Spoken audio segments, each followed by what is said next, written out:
"Take her, she's broken," Alpha King said. "She doesn't need fixing. She needs love," and took her. The forest whispered secrets as Leora stumbled through the tangled undergrowth, her fingers brushing against thorned branches. The sky above was a slate of gray, heavy with clouds that threatened rain, yet not a single drop fell. It was as if the world itself waited, holding its breath, watching her. Each step felt heavier than the last, the weight of her past pressing against her chest, making it hard to breathe. She had wandered far from any village, far from anyone who had ever claimed to care, and yet a faint pull drew her forward. Her hair, dark and tangled, clung to her pale face, streaked with dust and tears. Her cloak, torn at the edges, did little to keep her warm in the chilling wind that swept through the forest. She shivered, not from the cold but from the memories she carried. Memories of rejection, of whispers calling her broken, of the nights she had cried alone while the world slept. Her hands, once soft and gentle, were now calloused and bruised from trying to survive in a world that had no place for someone like her. In the distance, through the mist, a structure loomed, a castle, dark and jagged, rising from the earth like a black mountain. Its spires pierced the sky, shrouded in mist that gave it the appearance of a phantom. Stories whispered in frightened towns told of the Alpha King who ruled within, a man feared as much for his power as for his heart, which was said to be unyielding, colder than stone. Leora had heard these stories. She had also heard that no one who entered the Alpha King's domain ever left the same.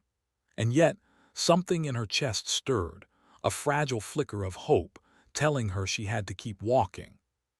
The castle gates were vast and foreboding, carved from blackened iron with symbols of dragons and wolves etched into their surface. As she drew near, the wind carried a faint hum, a rhythm that seemed almost alive, almost calling her name. Leora's breath caught in her throat.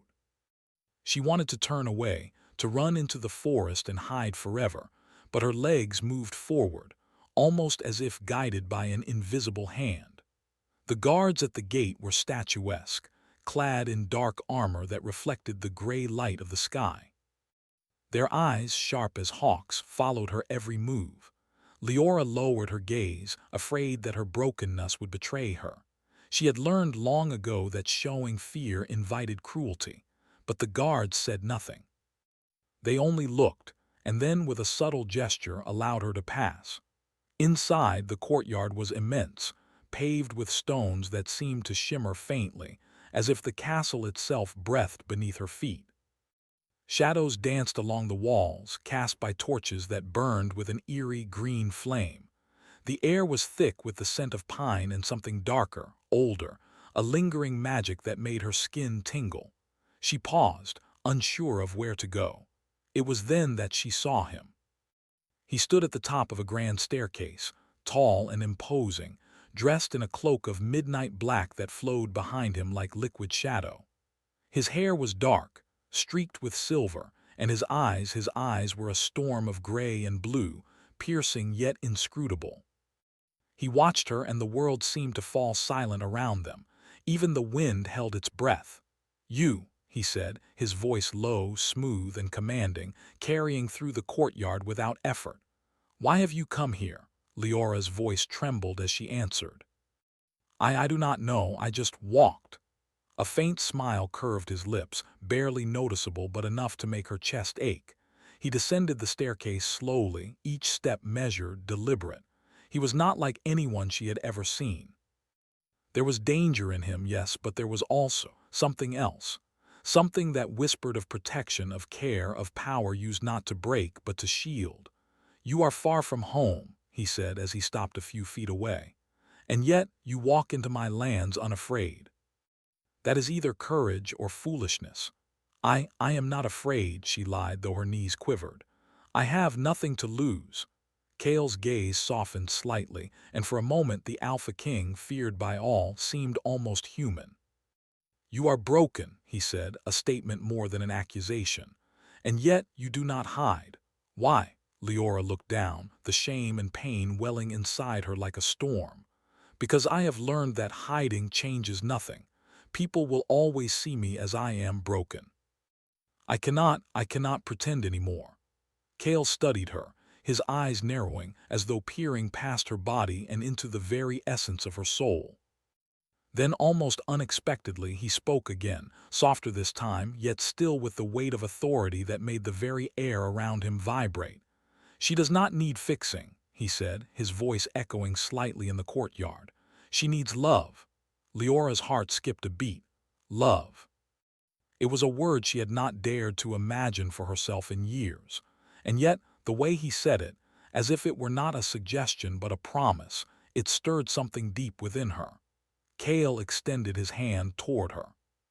It was a simple gesture, yet it carried the gravity of a king, the warmth of a protector, and the unspoken understanding of a man who had seen pain and recognized it, even in another. "Come," he said, "come with me. You will not be harmed here, not unless you choose otherwise." Fear and hope warred inside Leora. Every instinct screamed at her to run, to flee before she allowed herself to be taken, to be seen. But something in her, a small, fragile hope she had not felt in years, compelled her to reach out. Her fingers brushed his, tentative at first, then with more confidence, as if touching him could anchor her to a world she had only dreamed of. Kale's hand closed over hers, firm but gentle. "Do not fear," he murmured. "Not here, not with me." He led her into the castle, the halls vast and shadowed, lit by flickering torches that made the walls dance with light and darkness. The air smelled of cedar, iron, and something faintly sweet, lavender perhaps, though it was a scent that seemed too delicate for a place so grand and severe. As they walked, Leora could not help but notice the eyes that followed her. Servants, guards, courtiers, all watched her with curiosity, suspicion, awe. Some whispered, some simply stared. And yet Kale did not falter.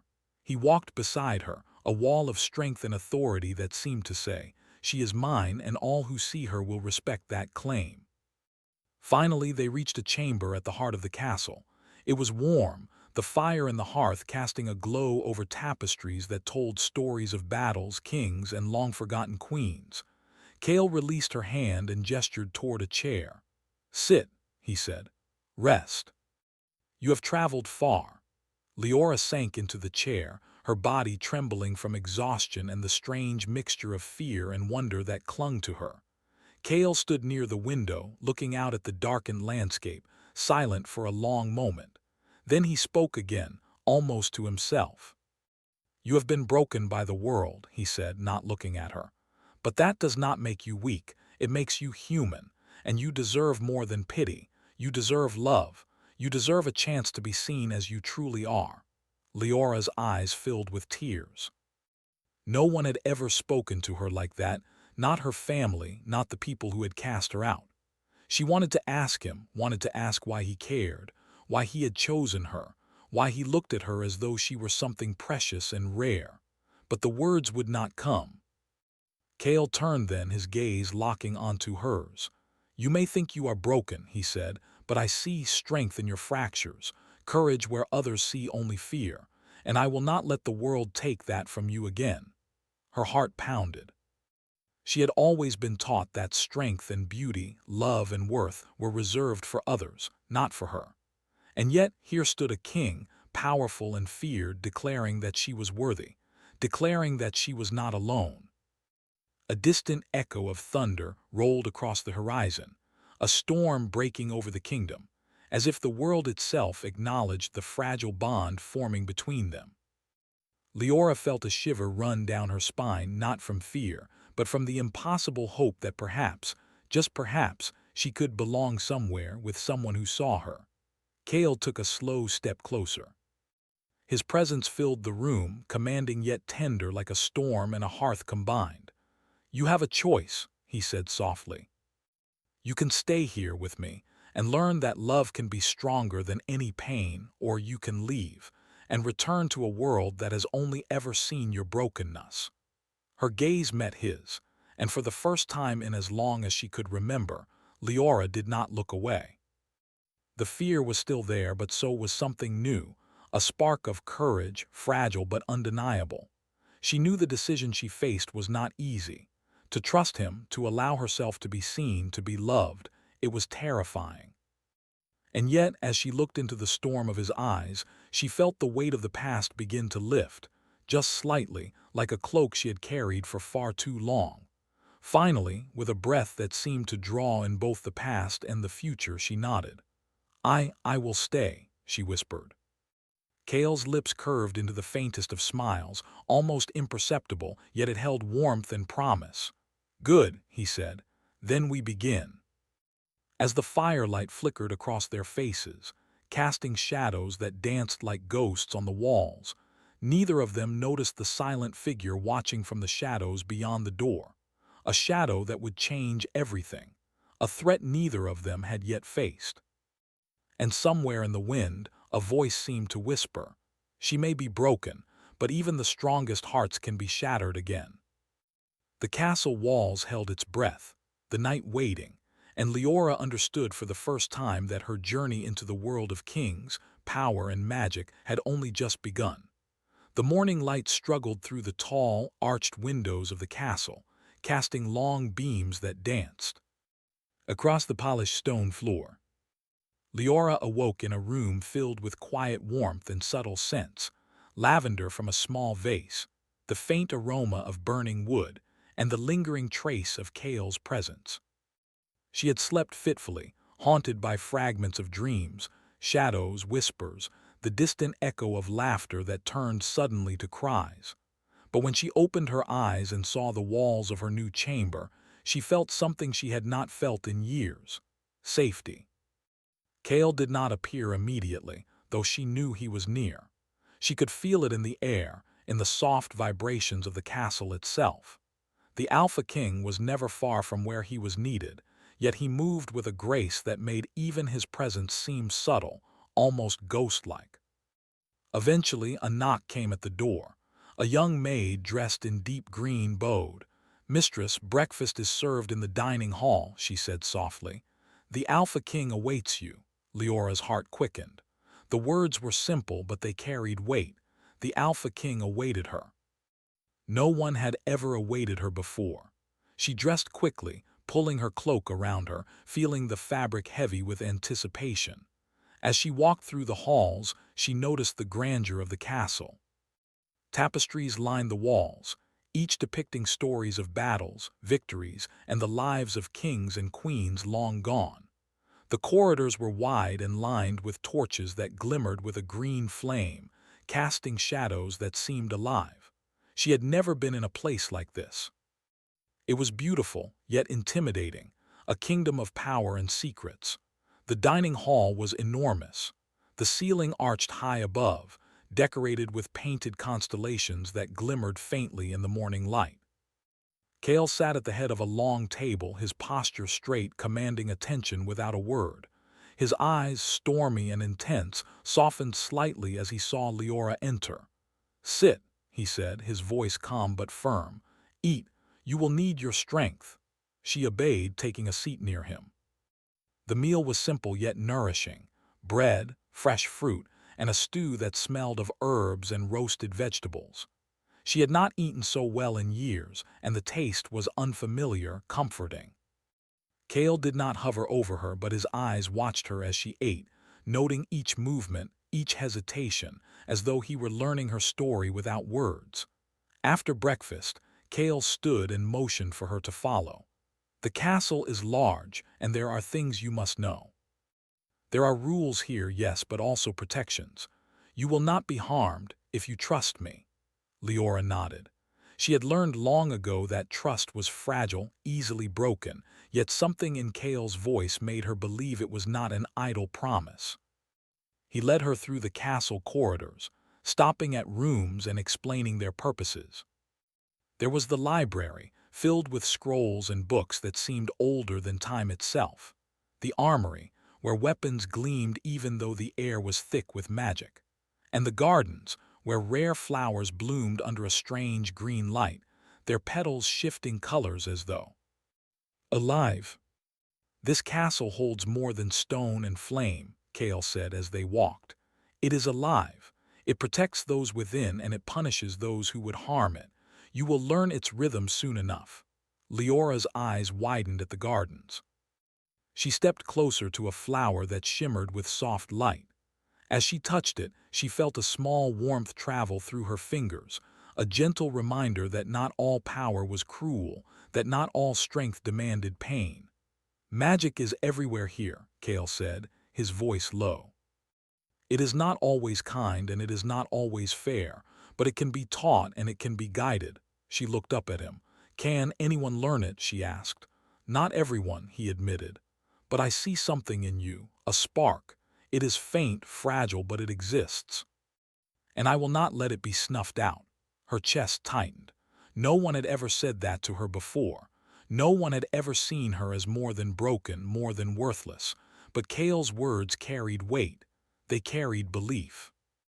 Their tour ended at the throne room, an enormous chamber with high ceilings and tall stained glass windows. The sunlight fell through the glass, painting the floor in shards of gold, red and violet.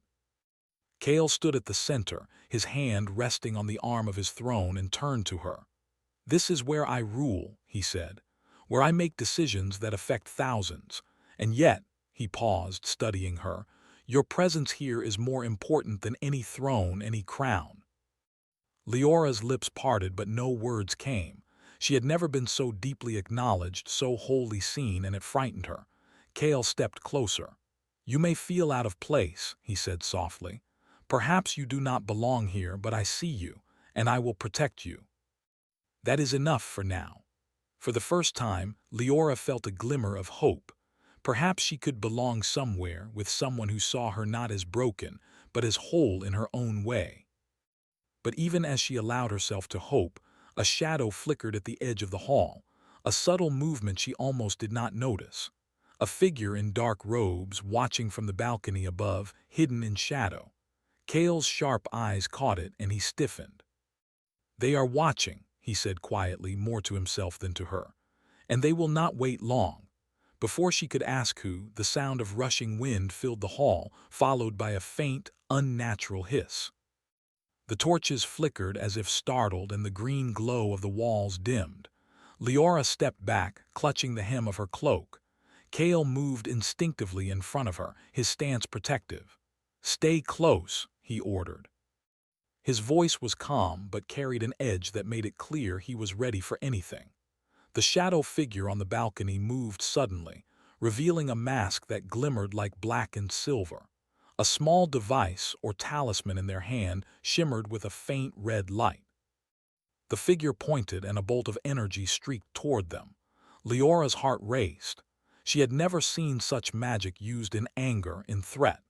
Kale's reflexes were immediate. He raised his hand, and a shield of soft, golden light erupted between them and the attack. The energy collided with the shield, crackling like thunder, and Leora felt the force vibrate through her very bones.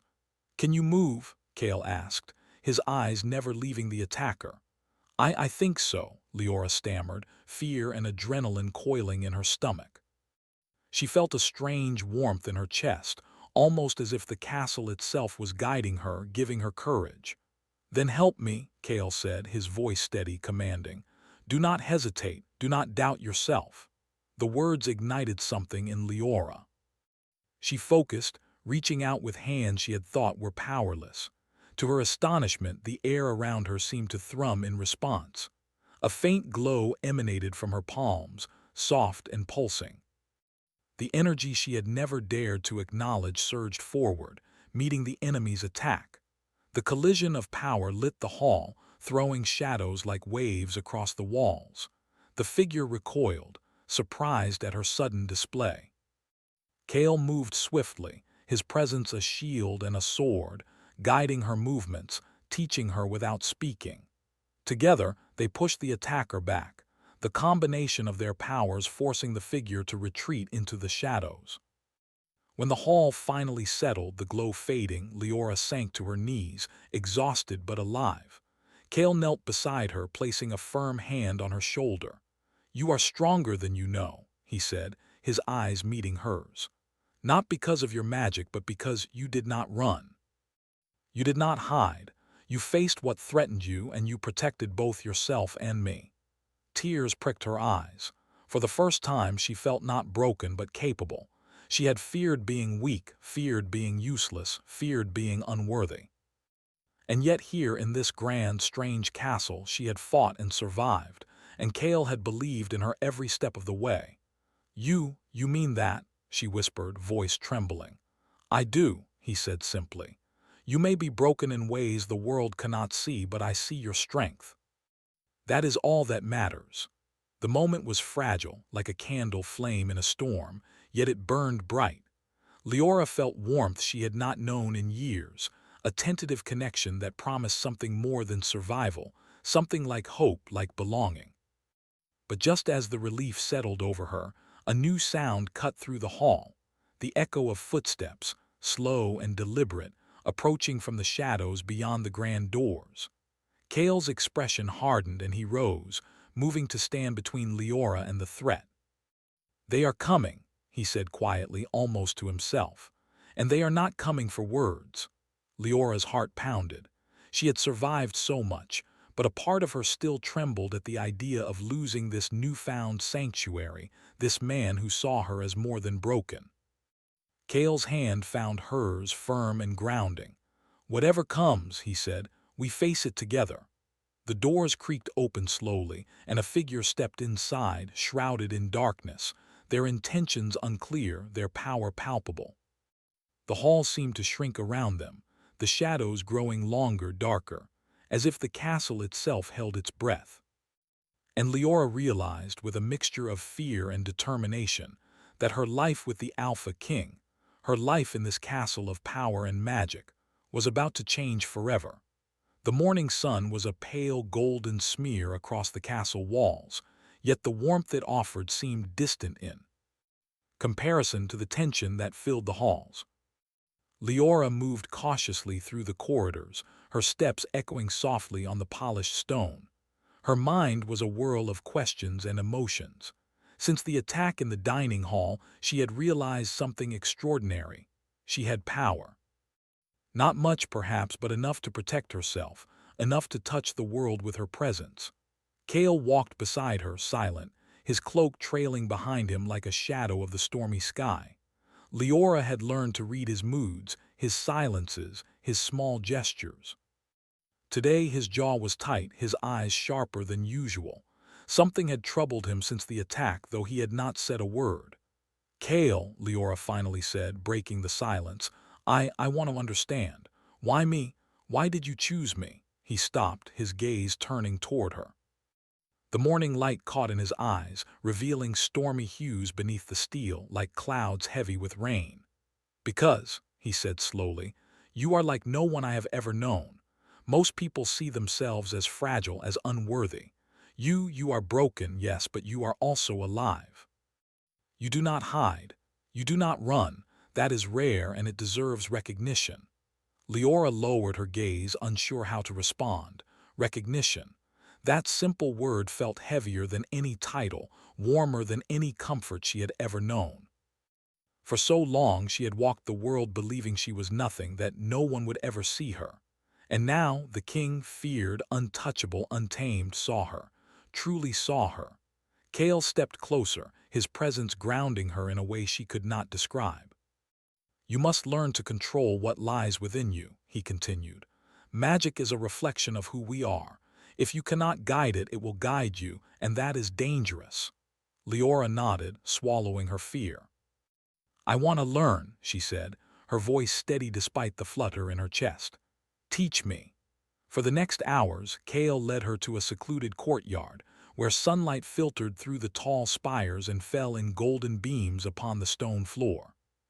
He instructed her in breathing, in concentration, in sensing the world around her. Leora's hands shook as she tried to summon the faint glow she had felt in the hall, but each attempt brought frustration, her fear of failure threatening to overwhelm her. Kale crouched beside her, his eyes level with hers. "Do not fear failure," he said gently. "The greatest strength comes from mistakes, from trying again and again. You are stronger than you know." Something in those words anchored her. She closed her eyes, drew a slow, deep breath, and let the warmth of the castle, the steady presence of Kale, and the pulse of her own heartbeat guide her. A soft glow appeared, faint but steady, from her palms. She gasped, both in surprise and delight. Kale's lips curved slightly. "There, do you feel it?" "Yes," she whispered. "It's mine." "Yes," he confirmed. "But it is more than that, it is you." For a moment the world felt suspended. The courtyard, the stone, the golden light, all of it seemed to fade, leaving only the two of them and the fragile connection that had formed in the space between words, glances, and shared breaths. Yet even as hope settled in her chest, a shadow flickered at the edge of the courtyard, a subtle movement that set Kale's eyes alight with warning. "Someone is watching," he murmured, voice low, almost to himself. Leora followed his gaze and saw a figure cloaked in black, half hidden behind a column. The figure's movements were deliberate, silent, and threatening. "Should we?" she began, but Kale shook his head. "Not yet. Let them reveal themselves." The figure stepped forward and Leora felt a tremor of fear. But it was not overwhelming this time. Her new strength, however fragile, steadied her. A voice, soft yet edged with malice, echoed across the courtyard. "The girl has power. The king will not survive her awakening." Kale's expression darkened, his jaw tightening. He moved in front of Leora, a silent shield between her and the threat. "You have no place here," he said sharply. "Leave." The figure laughed, a sound that carried no warmth. "Oh, I have a place. The girl has something that belongs to me, and I will take it." Leora's heart raced. She did not fully understand what was happening, but she knew one thing: she would not run. She had learned to face the impossible once, and she would do it again. Kale's eyes flicked to hers, a silent question. "Are you ready?" She nodded, and together they confronted the shadow. The attack was sudden.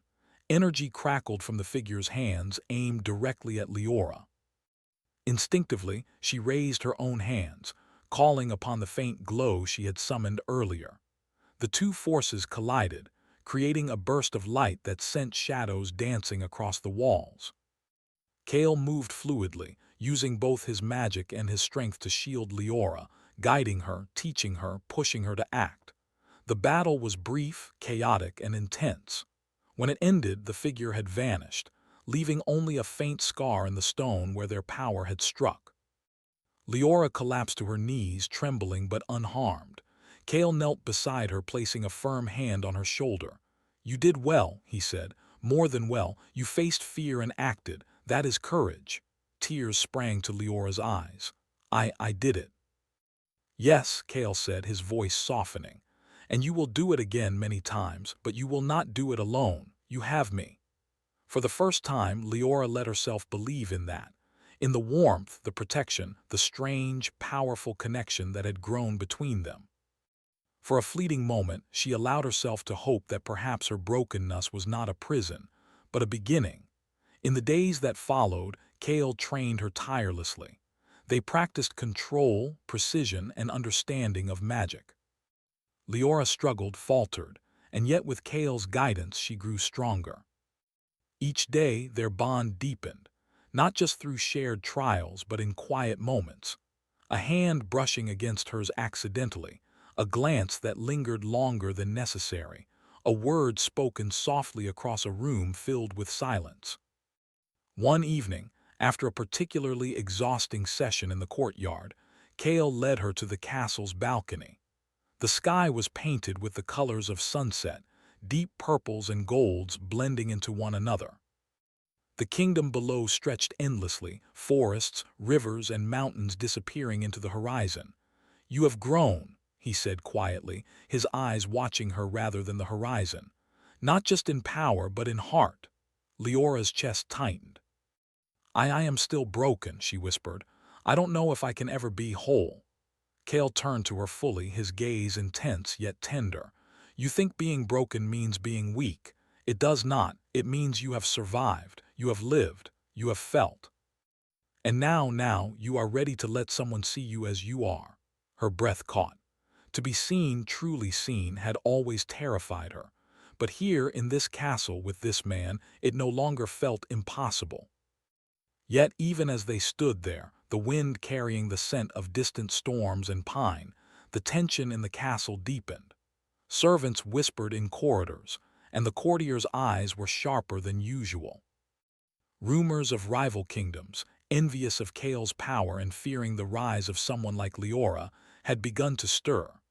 One night, a messenger arrived, cloaked and hurried, delivering a sealed scroll directly to Kale. His eyes darkened as he read it, and Leora, watching from the doorway, felt a chill in her bones. "They are planning to strike," Kale said quietly, rolling the scroll into his hand. "Not at the castle, at the lands we protect. They know your awakening cannot be ignored." Leora's pulse quickened. The weight of responsibility pressed on her chest, heavier than any magic she had wielded. I can help," she said, voice firm despite the fear curling in her stomach. Kale's gaze softened, a mixture of pride and concern. "You will. And I will be with you. But you must understand, the path ahead will not be easy.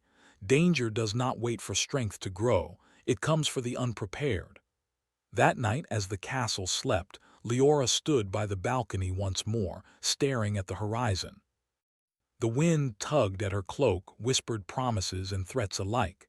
She thought of her past, of every moment that had shaped her, and realized something profound. Brokenness was not weakness. It was survival. It was resilience. And with Kale by her side, perhaps, just perhaps, it could become something more. But even as hope began to take root, a shadow moved silently across the castle walls. A dark presence, unseen yet palpable, watching Leora's every move. The danger she had faced before was only the beginning. And in the coming days, she would learn that trust, love, and power were intertwined, and that even the strongest hearts could be tested beyond measure. The sky above the castle was dark with storm clouds, heavy and low, as though the world itself waited for what was to come. The wind whipped through the battlements, carrying the scent of rain, pine, and distant fire. Within the castle walls, Leora paced, her hands trembling slightly, though not from fear. She had never been this close to the edge of something dangerous, yet something else steadied her: Kale. He stood at the center of the great hall, the weight of command and power resting on his shoulders like a tangible presence. The scrolls, reports, and maps around him spoke of the enemies gathering beyond the borders, a rival kingdom bent on seizing both the land and the magic they protected. But Kale's eyes were not on the maps. They were on Leora, the young woman who had come into his life as fragile as glass and was now standing before him, ready to face the storm by his side. "You are ready," he said simply, his voice firm, yet there was warmth in it, a certainty that she could feel in her bones. "Not because you are perfect, not because this path will be easy, but because you are stronger than anyone knows." Leora swallowed. I am afraid." Kale stepped closer, the air between them charged with unspoken words. "Good," he said. "Fear sharpens the mind. It reminds you that what we protect matters. It reminds you that you are alive. And yet," he placed his hand gently over hers, "I am here. We face it together." She felt her chest tighten. Fear and courage, dread and hope, intertwined in a way she had never known possible. The broken girl she had once been, the girl who had wandered the cursed forest, believing she was worthless, was gone. In her place stood someone capable of strength, of magic, of love. Outside the castle, the enemy gathered. Shadowed figures moved with silent precision, their armies stretching across the hills like a wave about to crash. Magic pulsed faintly in the air, dark and twisting, a counter to the glow that radiated from Kale and Leora within the castle walls. As night fell, torches blazed along the battlements and guards took their positions. Leora followed Kale to the highest tower, where the wind tore at their cloaks and whispered promises of danger. "Stay close," Kale said. "The enemy will test us, but they underestimate what we can do together." She nodded, gripping his hand instinctively. Together. The word, once foreign, now felt like a promise, a shield against the storm. The first wave came with a roar. The rival kingdom's magic slammed against the castle's outer walls, sending tremors through the stone. Leora closed her eyes, feeling the power within her rise. She reached out, calling to the energy that had awakened in her during the courtyard battle weeks before. The glow from her palms spread outward, a warm light that pushed back the darkness, protecting the guards and walls. Kale moved like a storm incarnate, his magic precise and devastating, his sword an extension of his will. Together, he and Leora created a rhythm: attack, defend, guide, protect. She marveled at how seamlessly their powers intertwined, as if the castle itself recognized their bond and lent strength to both of them.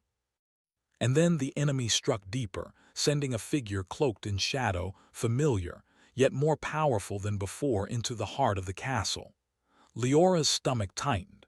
She knew that figure. It had watched her from the balcony weeks ago, testing her, observing her awakening. Now it came not to spy, but to destroy. "Stay behind me," Kale ordered. "No," Leora said, her voice steady. "We face it together, I will not hide." Kale's eyes softened with pride. "Very well, then show me your strength." The figure moved like liquid shadow, twisting and striking with power Leora had never faced before. But she did not falter.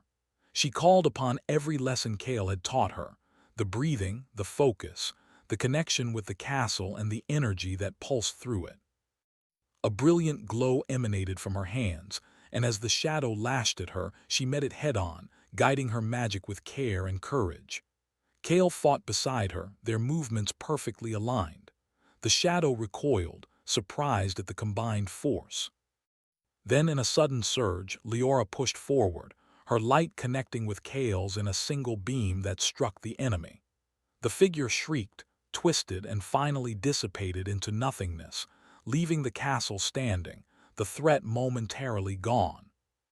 In the silence that followed, Leora sank to her knees, exhausted. Kale knelt beside her, pulling her into a protective embrace. "You did it," he said softly. "You faced the darkness and stood, not just for yourself, but for everyone here." Tears slipped down her cheeks, not of fear, but of relief and triumph. I thought I was broken," she whispered. "But I am stronger than I knew." Kale brushed a lock of hair from her face. "Brokenness does not define you. It never did. You were never meant to be fixed, only seen and loved. And that," he said, his gaze holding hers, "is what makes you whole."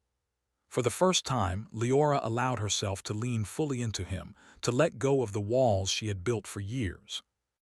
In Kale's arms, the past's weight began to lift, replaced by a warmth she had never known: belonging, trust, and the fragile, beautiful stirrings of love. The morning after the battle, the castle breathed in relief. The enemy's forces had retreated, their ambitions delayed, and the courtiers whispered of bravery and power. Leora moved through the halls with Kale beside her, no longer afraid to be seen. Each glance she shared with him carried unspoken understanding, a bond forged not in comfort but in trial. Kale led her to the throne room, the sunlight spilling through stained glass windows. "The kingdom must see you now," he said. "You are no longer a girl lost in the forest. You are a protector, a force, and soon you will stand beside me." Leora hesitated. She had never imagined such a role, never dreamed she could be more than the girl who had wandered the forest alone. But Kale's hand on hers, steady and reassuring, gave her courage. They entered the throne room together. The courtiers bowed, whispering among themselves at the sight of Leora standing beside the Alpha King. No one dared question her presence.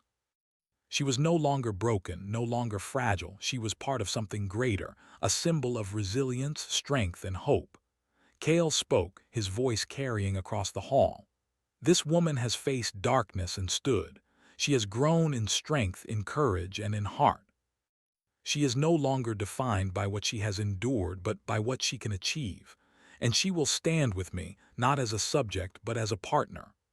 The hall was silent, then erupted in murmurs of respect and awe. Leora felt her chest swell, not with pride, but with the realization that she belonged. that she had a place in a world that had once rejected her. That evening, Kale and Leora stood on the castle balcony, the stars twinkling above like distant fires. The storm had passed, leaving the night crisp and clear. Below, the kingdom stretched in quiet peace, a fragile calm after the chaos. Kale turned to her, his eyes softening with an emotion he rarely allowed himself to show. "You are whole," he said quietly. "Not because I say so, but because you have chosen to see yourself that way. You are not broken, you are strong, you are alive, and you are loved." Leora reached for his hand, holding it tightly. I never thought I could feel this way," she admitted. "I thought I would always be alone." "You are not alone," Kale said, brushing a strand of hair from her face. "And you never will be.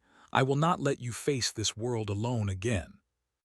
The wind carried their whispered words into the night, the stars above witnessing the union of two souls who had been forged in pain and fear, now tempered by trust and love. Leora felt the last remnants of her past fear dissolve. She had faced darkness, she had faced herself, and she had emerged stronger, ready to embrace a future she had never dared to imagine. But even as they stood there, hand in hand, the faintest whisper stirred in the distance. A remnant of the darkness that had once sought to claim Leora's power, now scattered but not defeated. It lingered, waiting, patient, knowing that the journey of love and courage never truly ends.